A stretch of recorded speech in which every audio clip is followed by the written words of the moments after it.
우리가 지난주에 살펴본 것처럼 아합이 변화되어 하나님을 섬기고 하나님의 선지자를 존중하며 살았을 때 상처나지 하나님께서 도우셔서 2번씩이나 아람의 강력한 침공을 막아내고 위기를 넘기게 됩니다. 더불어 엘리야 덕분에 극심했던 우상 숭배도 어느 정도 수그러들고 타락했던 신앙도 어느 정도 회복되어 아합은 자기 통치 후반부에 태평성대를 누리게 됩니다. 열왕기상 22장 39절을 보면 이때 아합이 얼마나 부귀영화를 누렸는지가 잘 나타나 있어요. 아합의 남은 행적과 그가 행한 모든 일과 그가 건축한 상하궁과 그가 건축한 모든 성읍은 이스라엘 왕 역대지략에 기록되지 아니하였느냐. 아합이 얼마나 부귀영화를 누렸냐면 자신의 궁궐을 상하로 장식할 정도로, 그래서 아합의 궁을 상하궁이라고 부를 정도로 부귀영화를 누렸습니다. 사실 상하가 코끼리 어금니잖아요. 지금도 구하기 어렵지만 아합 시대에도 정말 비싼 인테리어 자재였습니다. 이 상하는요, 다윗도 누려보지 못했고 솔로몬 시대에 겨우 누릴 수 있었던 아주 사치였습니다. 따라서 아합의 궁이 상하궁이었다고 할 때는 아합이 누린 부귀영화가 정말로 대단했다는 것을 보여주는 장면입니다. 아합이 그래도 하나님을 존중하고 말씀대로 살고자 노력했을 때 누렸던 것들이에요. 따라서 이후에도 아합이 하나님을 제대로 섬기고 신앙인으로서 바로 서기만 한다면 아합 자신도 그렇고 북왕국 이스라엘도 그렇고 더욱더 든든하게 서갈 수 있습니다. 따라서 아합은 이럴 때 자신을 더 돌아보고 점검하고 그리고 기도로 자신과 왕국을 세워가야 하는 겁니다. 그런데 우리 생각에는 이처럼 사람이 위기나 어려움을 극복하고 평안과 풍요를 누리게 되면 더 감사하고 더 열심히 믿음으로 살 것 같잖아요. 하지만 안타깝게도 그렇지 않다는 사실을 우리는 아합에게서 여실히 발견합니다. 아합은요, 이런 때 더 욕심을 부리고 죄를 더 짓게 되거든요. 우리도 크게 다르지 않아요. 우리가 어려운 일을 만날 때는 사실 죄를 거의 짓지 않습니다. 어려움 때문에 오히려 더 하나님께 간절히 기도하고 내 자신을 말씀 가운데 점검하면서 더 하나님을 순종하며 기쁘시게 해드리려고 애를 써요. 그리고 하나님의 응답을 기대하면서 삶을 절제하고 더욱더 기도에 힘쓰는 삶을 삽니다. 그러다가 그 기도가 응답이 되고 고난이 해결되고 삶이 평안해지고 풍족해지면 그때 우리는 변질될 가능성이 더 크다는 거예요. 우리 속에 있는 이 죄악된 본성이 더 많은 것을 소유하려고 하는 탐심으로 바뀌어서 나타나요. 만약에 이때 탐심에 우리가 끌려가게 되면 우리는 여지없이 무너지고 넘어지게 되어 있다는 겁니다.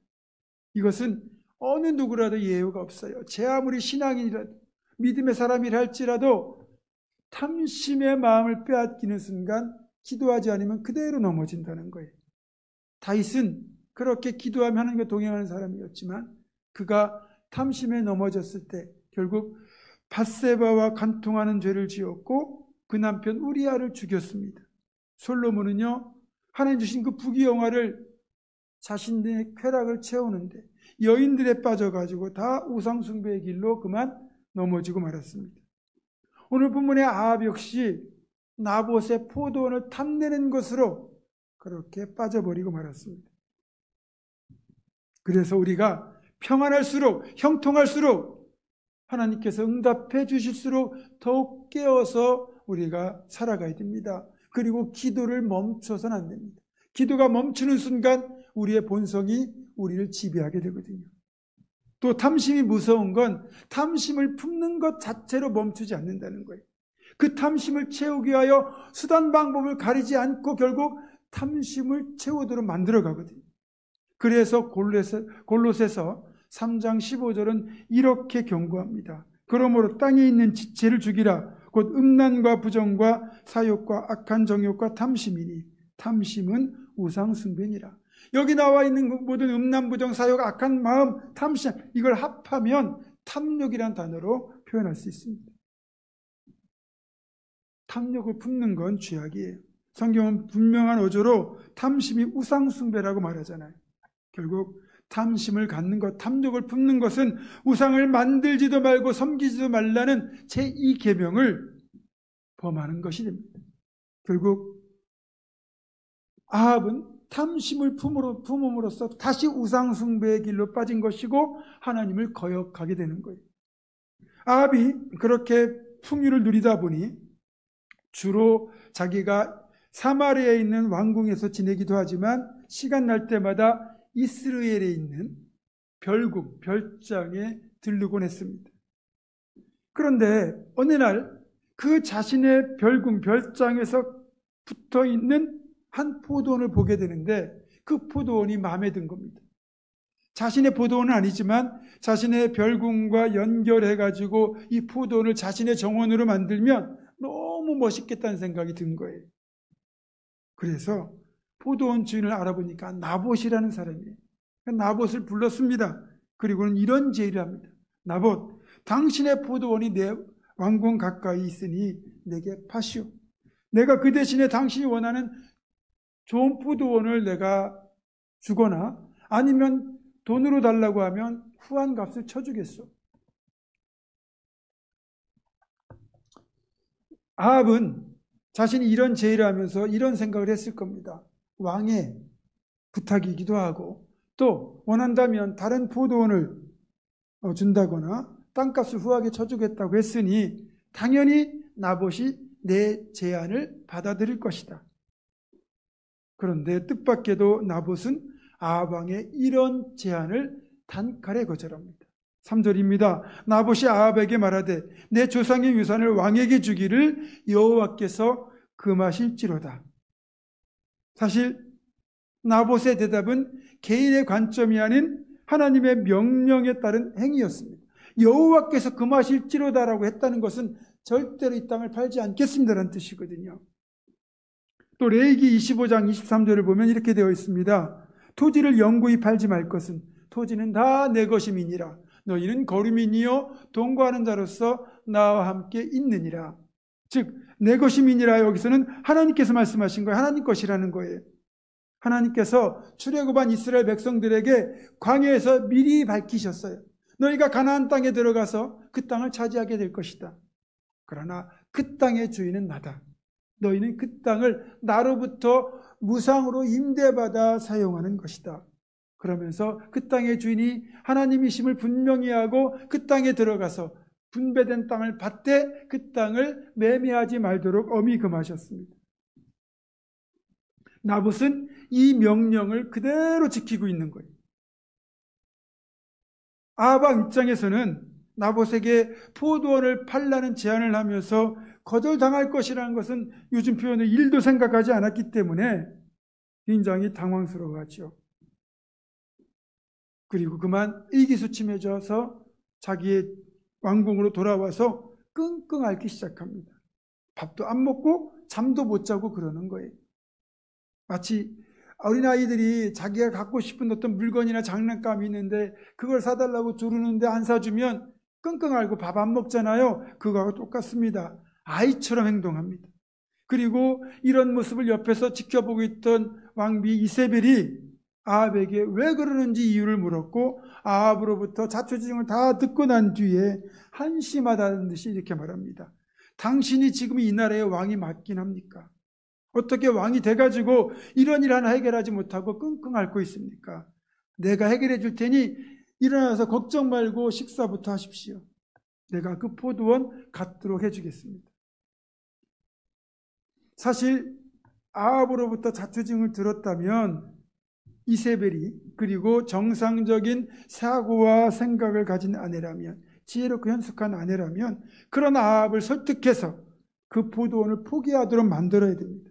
그게 정상이고 그게 남편을 바르게 내조하는 길입니다. 하지만 우리가 이제껏 살펴본 것처럼 이세벨은 사악한 우상숭배자입니다. 그리고 자신의 남편이 왕의 권위가 무너졌다는 생각을 용납할 수가 없는 겁니다.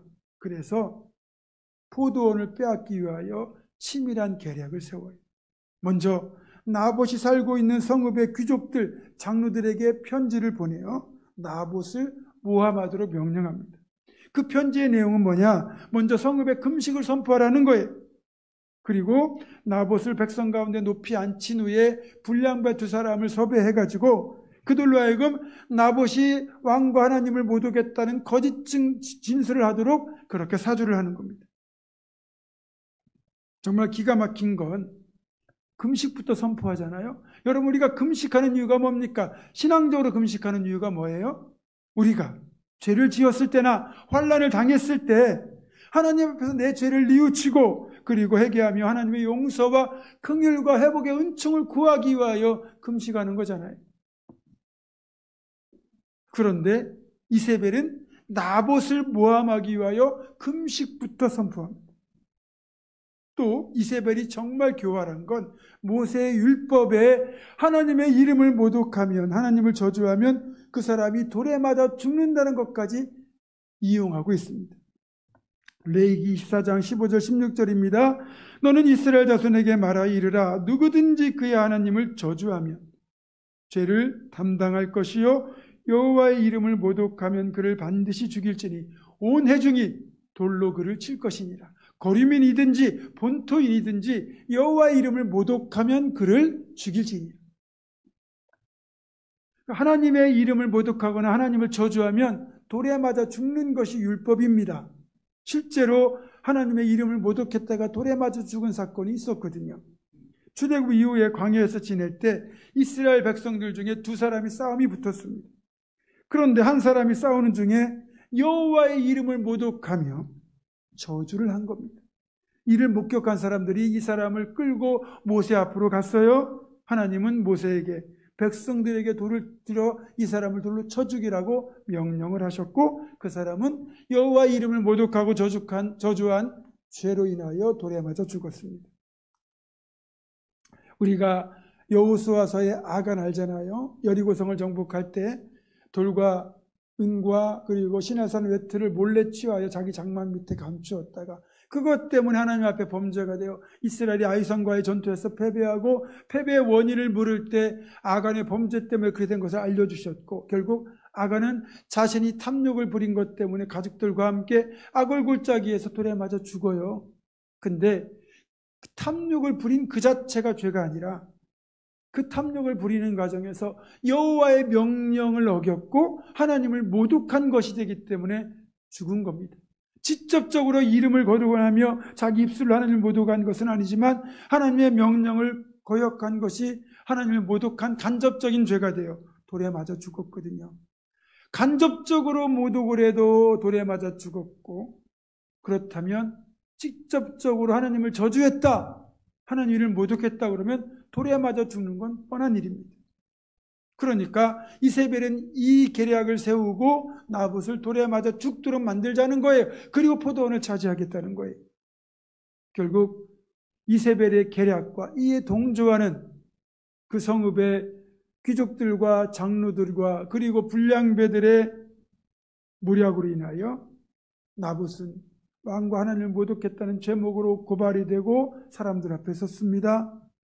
결국 이 거짓 증인들의 모함까지 더해져서 나봇은 항변 한번 못 해보고 결국 돌에 맞아 죽고 말았습니다. 참 이 이세벨을 보면은요, 여호와를 믿지도 않으면서 율법을 이용해요. 그리고 그 관계를 이용해 가지고 소기의 목적을 달성하죠. 이걸 보면 하나님을 존중하고 하나님의 말씀을 따르려고 하는 게 아니라 하나님이나 하나님의 말씀을 자기의 이익을 위하여 이용하는 사람들이 얼마나 하나님 앞에 끔찍한 죄를 짓는지, 두려운 죄를 짓는지를 우리가 이세벨을 통하여 알 수 있습니다. 그리고 성읍의 장로들도 그렇고 귀족들도 똑같습니다. 이세벨의 눈밖에 나면, 아합의 눈밖에 나면 자기의 불이익이 돌아올까 봐 그렇게 한 사람을 억울하게 죽도록 거기에 동조하고 있는 겁니다.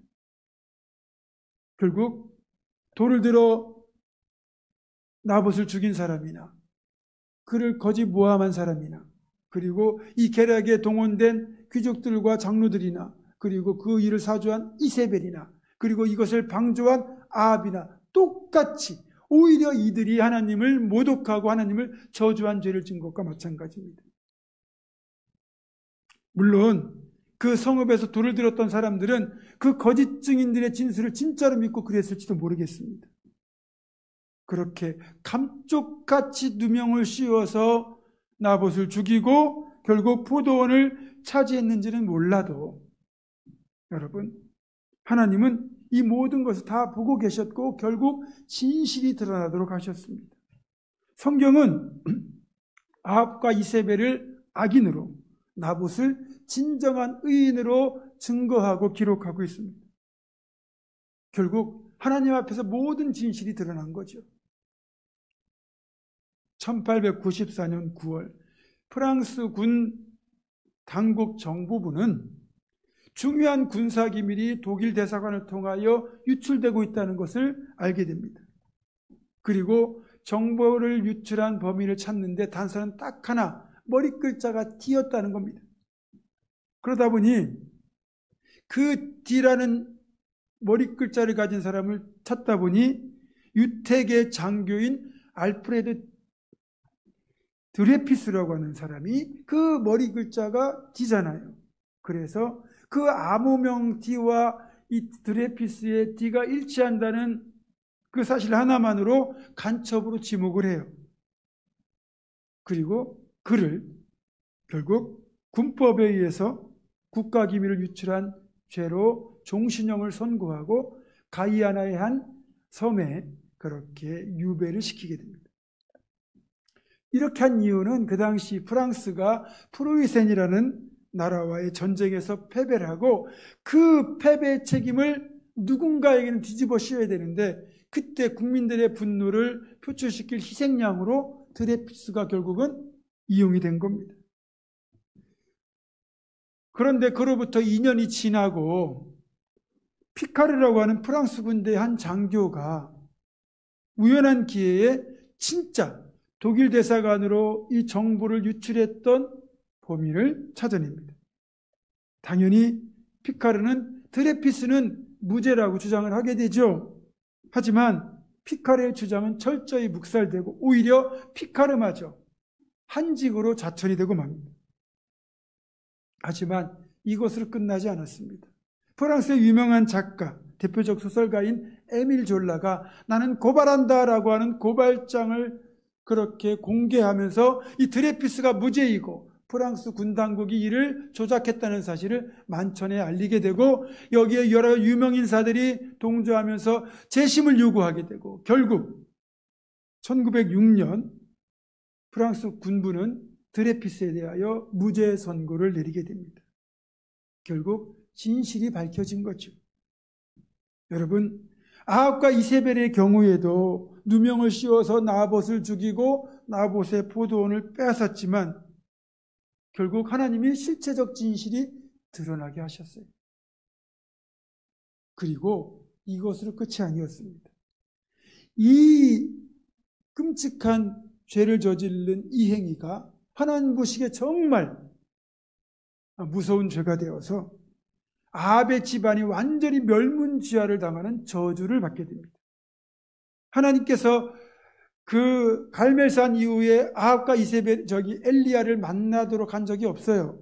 근데 이 사건이 얼마나 중요했는지 하나님 이번에는 다른 선지자가 아니라 엘리야 선지자를 아합에게 직접 보내서 아합에게 이런 심판을 선포하셨습니다. 19절입니다. 네가 죽이고 또 빼앗았느냐고 하셨다 하고 또 그에게 이르기를 여호와의 말씀이 개들이 나봇의 피를 핥은 곳에서 개들이 네 피 곧 내 몸의 피도 핥으리라. 여러분, 우리말에도 비참한 죽음을 개죽음이라고 하잖아요. 아합과 그의 집안 모두가 개죽음을 당할 것이다. 즉 개들이 그의 몸의 피를 핥는다는 건 뭐냐면 피 흘려 죽는 비참한 죽음을 말하거든요.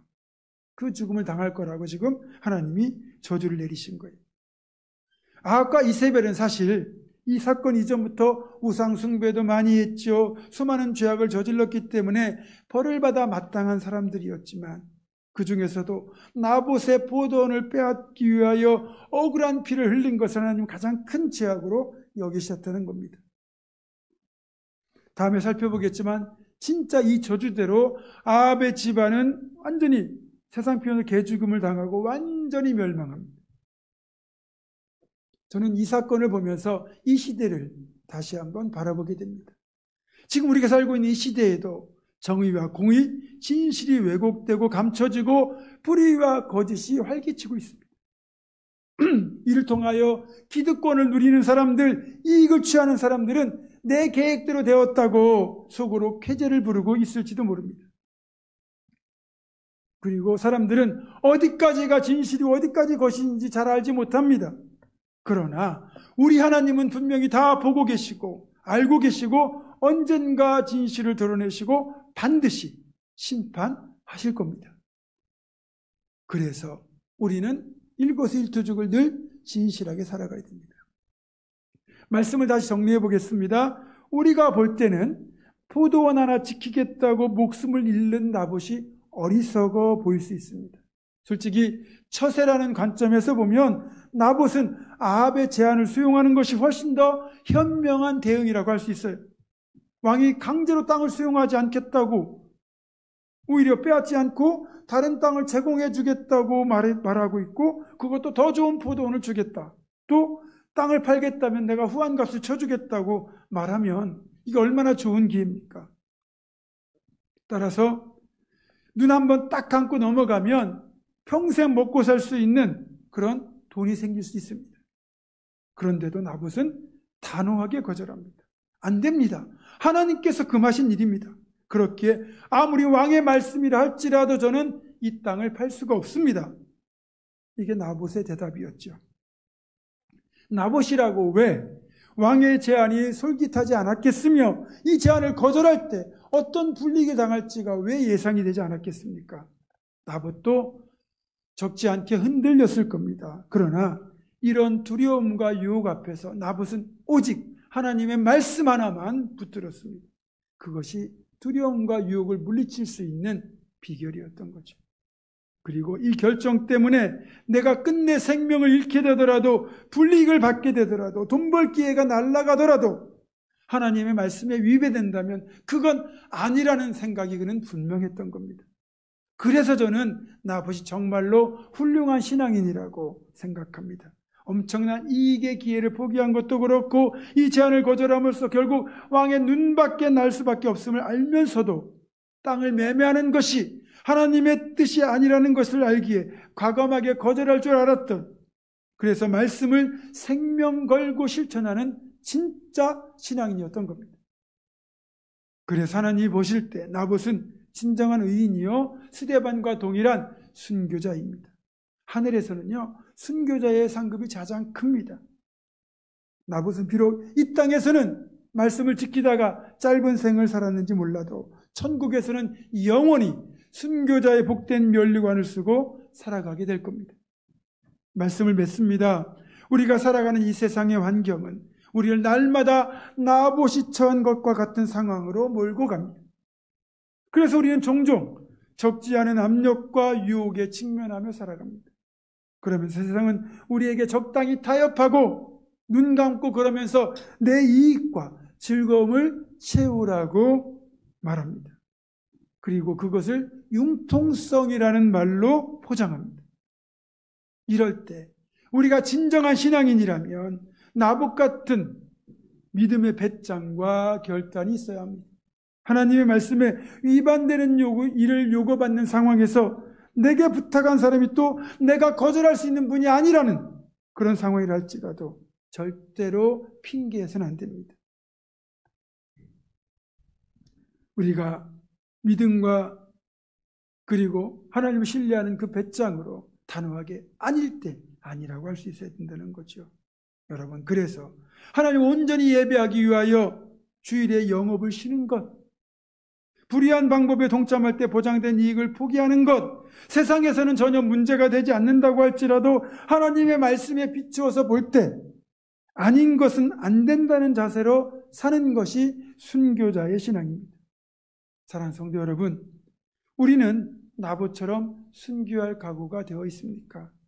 어리석다는 소리를 듣더라도 말씀대로 살기 위해 손해볼 각오, 죽을 각오가 되어 있습니까?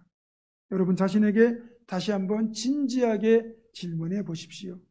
그래서 그렇지 못하다면 그럴 용기를 달라고 기도하시고, 각오가 되어 있다면 끝까지 변하지 말고 순교할 각오로 늘 살게 해달라고 기도하고 결단하는 그런 사순절이 될 수 있기를 주님의 이름으로 축원합니다.